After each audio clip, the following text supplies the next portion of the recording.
ನಮಸ್ತೆ ಎಲ್ಲರೂ ಹೇಗಿದ್ದೀರಾ? ಇವತ್ತಿನ ವಿಡಿಯೋದಲ್ಲಿ ಉತ್ತರ ಕರ್ನಾಟಕ ಸ್ಪೆಷಲ್ ಸಿಹಿ ಮಾದಲಿ ಅಥವಾ ಮಾದಲಿ ಅಂತ ಹೇಳ್ತಾರೆ, ಮಾದಲಿ ಅಂತ ಹೇಳ್ತಾರೆ. ಸ್ವೀಟನ್ನು ಹೇಗೆ ಮಾಡೋದು ಪರ್ಫೆಕ್ಟಾಗಿ ಅಂತ ಹೇಳಿಬಿಟ್ಟು ತೋರಿಸ್ಕೊಡ್ತಾ ಇದ್ದೀನಿ. ಮಾದಲಿ ಮಾಡಬೇಕಾದ್ರೆ ಏನು ಮಿಸ್ಟೇಕ್ ಮಾಡ್ತಾರೆ, ಪರ್ಫೆಕ್ಟಾಗಿ ಬರಬೇಕಂದ್ರೆ ಯಾವ ವಿಧಾನ ನಾವು ಅನುಸರಿಸಬೇಕು ಅಂತ ಹೇಳಿಬಿಟ್ಟು ಈ ವಿಡಿಯೋದಲ್ಲಿ ಹೇಳ್ಕೊಡ್ತಾ ಇದ್ದೀನಿ. ಮೊದಲಿಗೆ ನಾನಿಲ್ಲಿ ಒಂದು ಪಾತ್ರೆಯಲ್ಲಿ 2 ಕಪ್ಪಷ್ಟು ಗೋಧಿ ಹಿಟ್ಟನ್ನು ತಗೊತಾ ಇದ್ದೀನಿ. 2 ಕಪ್ಪು ಗೋಧಿ ಹಿಟ್ಟಿಗೆ ನಾನಿಲ್ಲಿ 1 ಕಪ್ಪಷ್ಟು ಚಿರೋಟಿ ರವೆ ಅಂತಾರಲ್ಲ, ಅದನ್ನು ಯೂಸ್ ಮಾಡ್ಕೊತಾ ಇದ್ದೀನಿ. ಇಲ್ಲಿ ನೋಡಿ, 1 ಕಪ್ಪಷ್ಟು ಚಿರೋಟಿ ರವೆನ ಇದಕ್ಕೆ ಹಾಕ್ಕೊಂಡ್ಬಿಟ್ಟು ಚೆನ್ನಾಗಿ ಕೈಯಿಂದ ಮೊದಲು ಕಲಿಸ್ಕೋಬೇಕು. ನಂತರ ಇದಕ್ಕೆ 1 ಚಿಟಿಕೆಯಷ್ಟು ಉಪ್ಪನ್ನು ಸೇರಿಸ್ಬೇಕು. ಊರ ಕಡೆ ಆದರೆ ಗೋಧಿ ಮತ್ತು ಕಡಲೆಬೇಳೆನ ಎಲ್ಲನೂ ಚೆನ್ನಾಗಿ ತೊಳೆದ್ಬಿಟ್ಟು ನೆರಳಲ್ಲಿ ಒಣಗಿಸಿ ಮಿಲ್ಗೆ ಹೋಗಿ ಸ್ವಲ್ಪ ತರಿಯಾಗಿ ಹಾಕಿಸ್ಕೊಂಡು ಬರ್ತಾರೆ. ಅದು ಕೂಡ ತುಂಬ ಚೆನ್ನಾಗಿರುತ್ತೆ. ಇಲ್ಲಿ ನಾನು ಯೂಸ್ ಮಾಡ್ತಿರೋದು ಅಂಗಡಿಯಲ್ಲಿ ತೊಗೊಂಡು ಬಂದಿರುವಂಥ ಚಪಾತಿ ಹಿಟ್ಟೆ. ಇದಕ್ಕೆ ಸ್ವಲ್ಪನೇ ನೀರು ಹಾಕ್ಕೊಂಡ್ಬಿಟ್ಟು ಕಲಿಸ್ಕೋಬೇಕು. ಇದನ್ನು ತೀರಾ ಚಪಾತಿ ಅದಕ್ಕೆ ಕಲಿಸ್ಕೋಬಾರ್ದು, ಚಪಾತಿಗಿನ್ನ ಸ್ವಲ್ಪ ಗಟ್ಟಿಯಾಗಿರಬೇಕು ಹಿಟ್ಟು.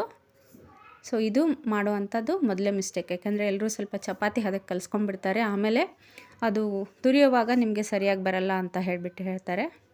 ಅದಕ್ಕೋಸ್ಕರ ಮೊದಲನೇ ಮೆಥಡ್ ಏನಂದರೆ, ಹಿಟ್ಟು ನಾದ್ಕೊಳ್ಳೋವಾಗಲೇ ನೀವು ಸ್ವಲ್ಪನೇ ನೀರನ್ನ ಸೇರಿಸ್ಬಿಟ್ಟು ಈ ರೀತಿಯಾಗಿ ಇಷ್ಟು ಗಟ್ಟಿಯಾಗಿ ಬರಬೇಕು.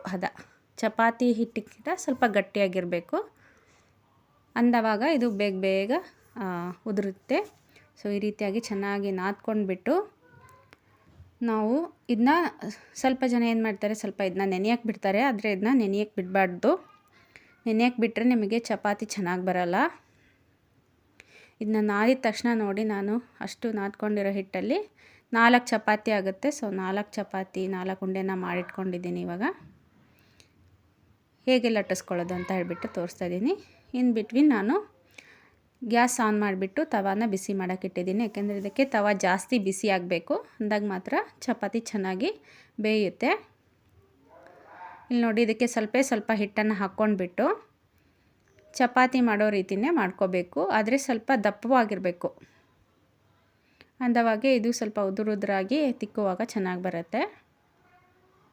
ಹಿಟ್ಟನ್ನು ಮಾತ್ರ ಯಾವುದೇ ಕಾರಣಕ್ಕೂ ನೆನೆಸೋಕ್ಕೆ ಹೋಗಬೇಡಿ. ನಾದಿದ ತಕ್ಷಣ ಚಪಾತಿ ಮಾಡೋಕ್ಕೆ ಸ್ಟಾರ್ಟ್ ಮಾಡಿಬಿಡಿ. ಇಷ್ಟು ದಪ್ಪಗೆ ಬರಬೇಕು ಇದು ಚಪಾತಿ. ಇದಕ್ಕೆ ಎಣ್ಣೆಗಿಣ್ಣೆ ಏನು ಹಚ್ಚಕ್ಕೆ ಹೋಗಬಾರ್ದು. ತವೆ ಬಿಸಿಯಾಗಿರುತ್ತಲ್ವ, ತವೆ ಮೇಲೆ ಹಾಕಿಬಿಟ್ಟು 2 ಬದಿನಲ್ಲಿ ಚೆನ್ನಾಗಿ ಬೇಯಿಸ್ಕೋಬೇಕು. ಇಲ್ಲಿ ನೋಡಿ, ಚೆನ್ನಾಗಿ ಬೆಂದಿದೆ ಅಲ್ವಾ. ಸ್ವಲ್ಪ ಕಾಟನ್ ಬಟ್ಟೆಯನ್ನು ತೊಗೊಂಡ್ಬಿಟ್ಟು ಎಡ್ಜಲ್ಲಿ ನಾವು ಸ್ವಲ್ಪ ಒತ್ತುತ್ತಾ ಬರಬೇಕು. ರೊಟ್ಟಿ ತುಂಬ ದಪ್ಪಗಿರೋದ್ರಿಂದ ಒಳಗಡೆನೂ ಚೆನ್ನಾಗಿ ಬೇಯಬೇಕು. ಇದು 2 ಬದಿಯಲ್ಲಿ ಬೆಂದಾದಮೇಲೆ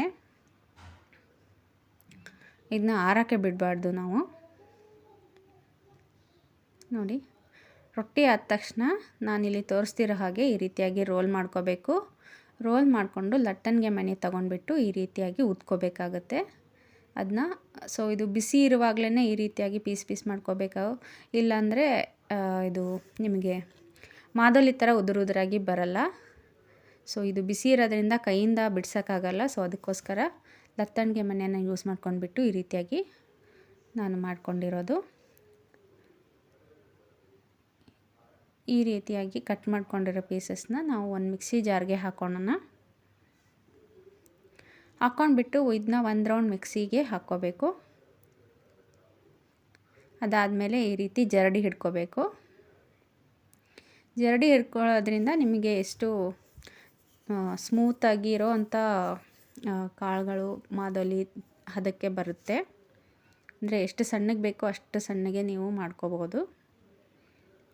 ನಂತರ ಇದಕ್ಕೆ ಅಂದರೆ ಬೆಲ್ಲ ಸ್ವಲ್ಪ ನೋಡಿಕೊಂಡು ಕಲಿಸ್ಕೋಬೇಕಾಗತ್ತೆ. ಎಲ್ಲ ಚಪಾತಿಗಳನ್ನ ಮಾಡ್ಕೊಂಡಾದ್ಮೇಲೆ ಮಿಕ್ಸಿ ಮಾಡ್ಕೊಂಡ್ಬಿಟ್ಟು ಅದಕ್ಕೆ ಬೆಲ್ಲವನ್ನು ನಾನಿಲ್ಲಿ ಒಂದು ಅರ್ಧ kg ಹಾಕಿದ್ದೀನಿ.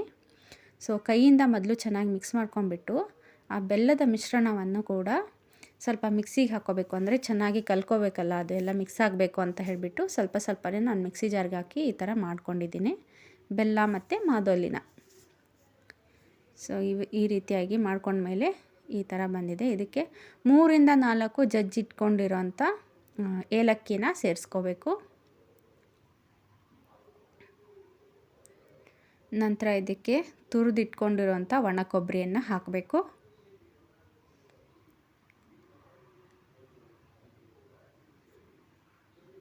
ನಂತರ ಇದಕ್ಕೆ 1 ಟೇಬಲ್ ಸ್ಪೂನಷ್ಟು ಸೋಂಪು ಕಾಳನ್ನು ಹಾಕಬೇಕು.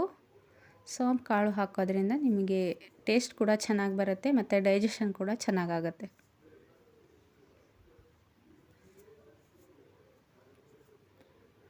ನಂತರ ಇದಕ್ಕೆ ಸೋಂಪು ಕಾಳು ಎಲ್ಲ ಹಾಕಿ ಮಿಕ್ಸ್ ಮಾಡ್ಕೊಂಡಾದಮೇಲೆ 1 ಹಿಡಿಯಷ್ಟು ನಾವಿಲ್ಲಿ ಹುರಿಗಡಲೆ ಅಂತ ಈ ಕಡೆ ಹೇಳ್ತೀರಿ, ನಮ್ಮ ಕಡೆ ಇದನ್ನ ಪುಟಾಣಿ ಅಂತ ಹೇಳ್ತಾರೆ. ಸೊ ಅದನ್ನ ಹಾಕಿಬಿಟ್ಟು ಎಲ್ಲವನ್ನು ಹಾಕಿಬಿಟ್ಟು ಚೆನ್ನಾಗಿ ಈ ರೀತಿಯಾಗಿ ಎಲ್ಲವನ್ನು ಕೈಯಿಂದನೇ ಮಿಶ್ರಣ ಮಾಡ್ಕೋಬೇಕು. ಸೊ ಇದು ಮಾಡಿದ ತಕ್ಷಣ ತಿನ್ನೋಕ್ಕಾಗಲ್ಲ, 2 ಅವರ್ಸು ಇದು ಬೆಲ್ಲವನ್ನೆಲ್ಲ ಹೀರ್ಕೊಳಕ್ಕೆ ಬಿಡಬೇಕು. ಸೊ ಬಿಟ್ಟರೆ ಉತ್ತರ ಕರ್ನಾಟಕ ಸ್ಪೆಷಲ್ ಮಾದಲಿ ರೆಡಿ ಆಗುತ್ತೆ. ಈ ವಿಡಿಯೋ ನಿಮಗೆ ಇಷ್ಟ ಆಗಿದ್ದರೆ ದಯವಿಟ್ಟು ಲೈಕ್ ಮಾಡಿ, ಶೇರ್ ಮಾಡಿ, ಸಬ್ಸ್ಕ್ರೈಬ್ ಮಾಡಿ. ಧನ್ಯವಾದಗಳು.